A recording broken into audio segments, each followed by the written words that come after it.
মহান রব্বুল আলামিনের দরবারে দোয়া করি এদের হাতকে আল্লাহ তাআলা যেন আগামীতে আরো শক্তিশালী করে দেন, এরা যেন এক একটা বীর হয়ে আজীবন বেঁচে থাকতে পারে।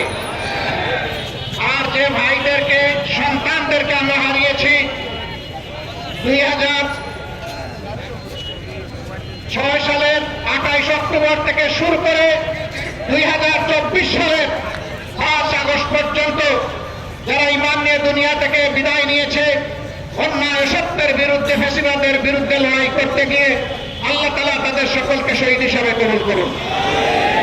গত 3 দিন আগেও নৃশংসভাবে একজন আইনজীবীকে চট্টগ্রাম আদালত থেকে অপহরণ করে নিয়ে খুন করা হয়েছে। আমরা বুঝতে পারছি পরাজিত শক্তি বিভিন্নভাবে জনগণকে উস্কানি দিচ্ছে দেশকে অশান্ত করার জন্য।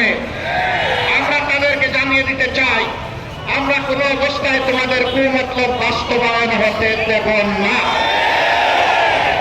তোমরা যতই ভাব পাতো জনগণকে উস্কানি দাও, তোমাদের কোন উস্কানিতে কাজ হবে না ইনশাআল্লাহ।